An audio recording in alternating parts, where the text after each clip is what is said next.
Greetings, friends around the world. This is Dr. Bob Thiel for the Bible News Prophecy Channel, coming to you from Santa Fe, New Mexico. I'm actually at the Santuario de Guadalupe, which is the oldest extant shrine to something called Our Lady of Guadalupe, an apparition that appeared in 1531 just outside of Mexico City to a neophyte Catholic by the name of Juan Diego. At this particular sanctuary, they have some pictures of what they like to think happened over there. Now I'm going to talk about Guadalupe, and you're going to say, well, why would you care as a Christian? There are tremendous ramifications of this Lady of Guadalupe. We're going to try to give you some details about Guadalupe, as well as why this is important for a Christian to know. So here we are at the sanctuary. Again, you can see they're calling him San Juan, which means Saint Juan Diego. I have no reason to believe he could be a true Christian saint. This is his original picture that they have here. This is like, okay, he's starting out. Then we're going to go to another picture over here. And what this shows is the appearance. And I'm going to read from something called the Nikan Papua, which is supposed to have been written down before he died by a Mesito by the name of Antonio Valeriano. And here's what it says. It says it was on a Saturday. It wasn't yet dawn, and he was supposedly pursuing God. And he came to a little hill called Tepeyac. It was starting to dawn. He heard some singing in the hills like many precious birds, which is what we saw in the last picture. The voices would stop, and he stopped and looked, and he said to himself, by any chance, am I worthy to deserve what I hear? Maybe I'm only dreaming it. Maybe I'm only dozing.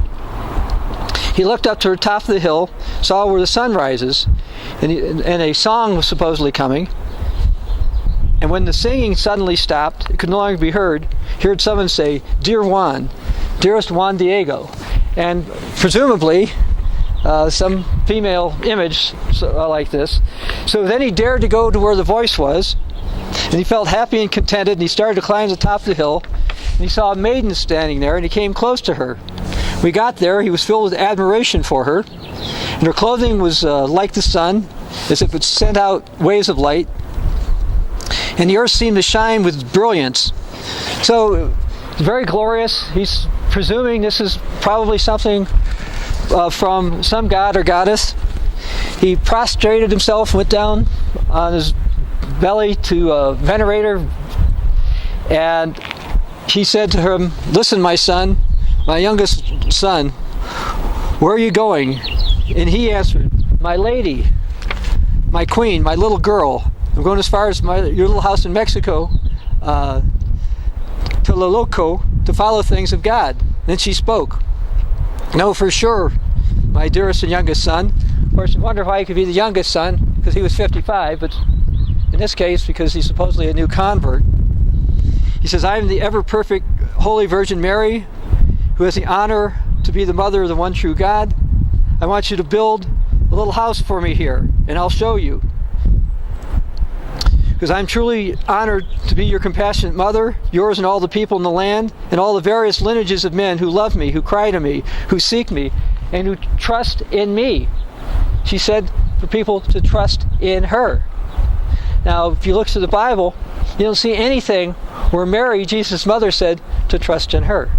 But this image, this apparition that showed up in 1531 says to trust in her, to build her house, to honor her, and to worship her. Now, continuing, at this time, Juan Diego was taking care of a sick relative. It was an uncle.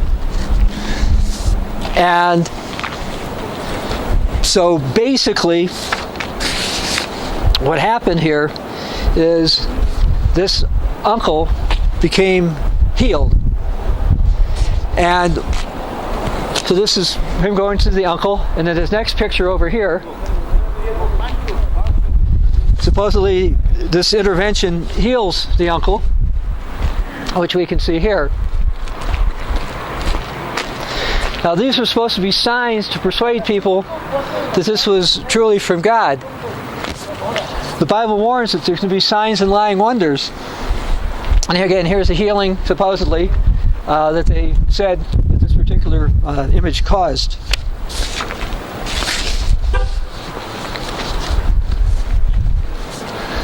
Then later, he's got his tilma, which is this garment that he has, and the lady puts roses there, which is part of the story.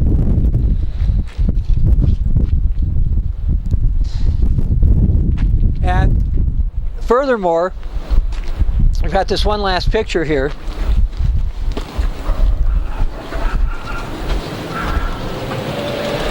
Where it says that Bishop Juan Zumaraga adores the image of Our Lady of Guadalupe. So this is a condensed version of what they say happened. The problem, many problems with this.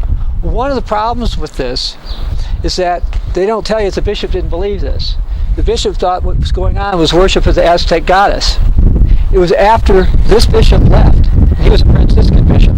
He was replaced by Dominicans. When the Dominicans came in, they encouraged people to venerate or worship this particular Marian apparition. Now the Dominican order, for those of you who don't know who they were, these are the ones who were behind the Inquisition.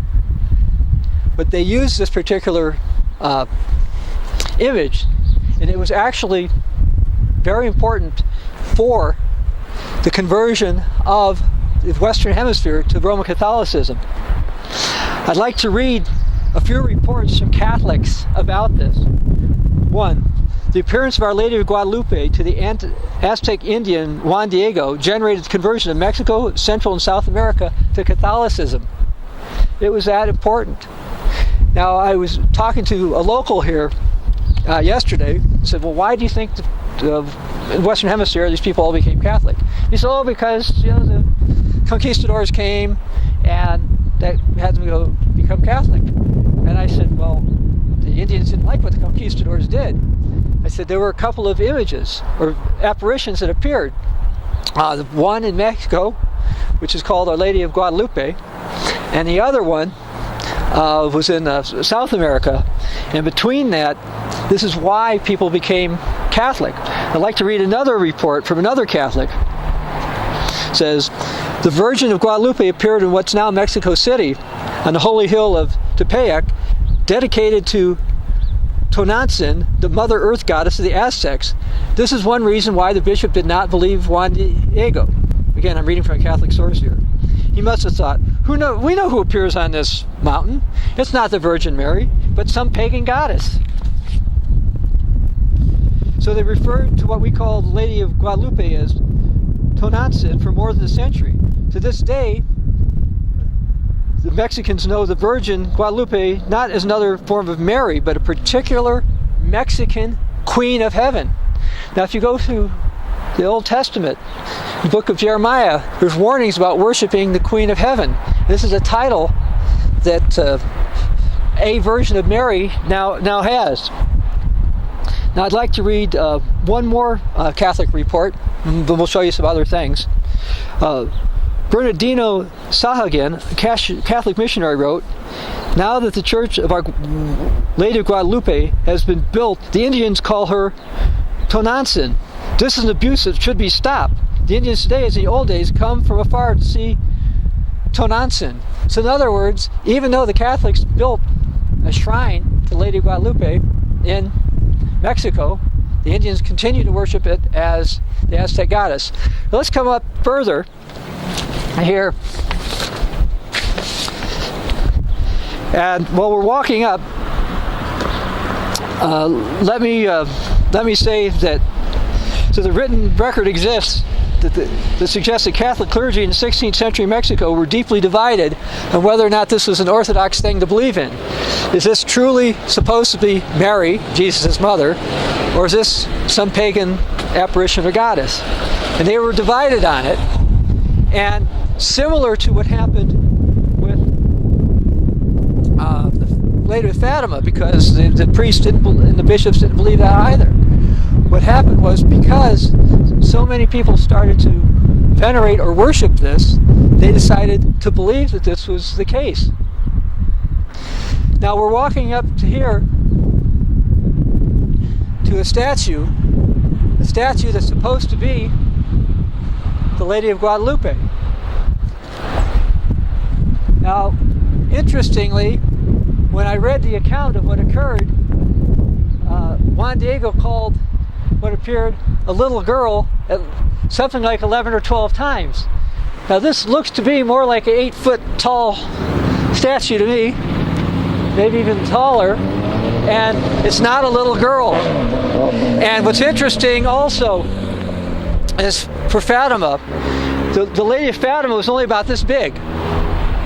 And now in Fatima, Portugal, they think that this thing wore a long skirt like this, but in Fatima, Portugal, it had a short skirt on, and it was this little. And this particular thing, all we know is it resembled an Aztec goddess, and it was also pretty little. But when people come here, they have no idea because they see this tall statue, so some majorly tall thing showed up. And that's simply not the case.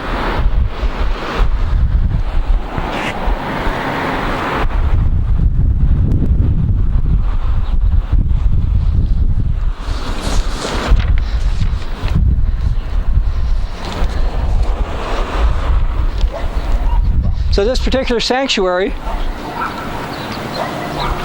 here was built somewhere around 1777, and it was rebuilt because it had some issues with it. But why should Christians care anything about this? Well, here in Santa Fe, New Mexico, there are a lot of people visiting this particular shrine because they believe Jesus' mother Mary appeared here, but she did not. Jesus' mother Mary would not have had people bow down and worship her. She would not have built this sanctuary to her. Plus, she's also dead. She wouldn't have appeared to be like an Aztec goddess, but the reality is the natives considered it was something like an Aztec goddess or the Aztec goddess that appeared. This is important because apparitions of Mary were partially responsible for the conversion to Roman Catholicism of Latin America, Central America, South America. I've noticed throughout church history, apparitions of Mary have been utilized to get the Europeans to go a certain way. Reading biblical prophecy and the prophecies in Isaiah about the Lady of the Kingdoms, who uses sorceries and enchantments to get people to worship her or to be deceived by her, I believe the time is going to come where these apparitions claiming to be Mary will not be small and just seen by one or two people, but may become public. The Apostle Paul said to walk by faith and not by sight, yet most people today who claim Christianity are walking by sight and not faith. When more signs and lying wonders come, that we're warned about in 2 Thessalonians, don't be deceived. Do not be deceived by apparitions claiming to be Mary or the veneration and the worship improperly done to such things today. This is Dr. Bob Thiel for the Bible News Prophecy channel.